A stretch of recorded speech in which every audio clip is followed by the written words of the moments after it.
Good morning. myself doctor Anusha, consultant dermatologist and cosmetologist. ఈ మధ్య కాలంలో రెటినాల్ క్రీమ్ ఒక daily routine skin care product లాగా యూజ్ చేస్తున్నారు. అసలు డర్మటాలజిస్ట్ కన్సల్టేషన్ లేకుండా రెటినాల్ క్రీమ్ ని యూజ్ చేయొచ్చా? దీని యూజెస్ ఏంటి, దీని సైడ్ ఎఫెక్ట్స్ ఏంటో చూద్దాం. రెటినాల్ అనేది nothing but vitamin A. Different forms లో ఉంటుంది. Retinol, retinoic acid and different percentages లో కూడా అవైలబిలిటీ ఉంటుంది. కామన్ గా డర్మటాలజిస్ట్ దీన్ని పింపుల్స్ కి యూజ్ చేస్తారు and many other skin conditions లో కూడా యూజ్ చేస్తూ ఉంటారు. కానీ ఈ మధ్య కాలంలో సెలబ్రిటీస్ కానివ్వండి, ఇన్ఫ్లుయెన్సర్స్ కానివ్వండి, మన సోషల్ మీడియాలో ఇది ఒక anti ageing daily routine cream లాగా ప్రమోట్ చేస్తున్నారు. బట్ ఇది డైలీ రొటీన్ యూజ్ చేసే క్రీమ్ కాదు.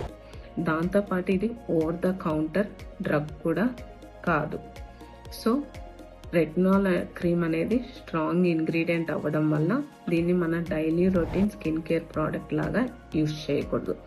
ఇంకా ప్రెగ్నెన్సీలో కానీ లాక్టేటింగ్ మదర్స్ కానీ దీన్ని యూజ్ చేయకూడదు. కొన్ని స్కిన్ టైప్స్లో రెటినాల్ క్రీమ్ యూజ్ చేయడం వల్ల రెటినాయిడ్ డర్మటైటిస్ అనేది డెవలప్ అవుతుంది అండ్ ఇది ప్రిస్క్రిప్షన్ లేకుండా ఈ క్రీమ్ యూజ్ చేయకూడదు. Thank you.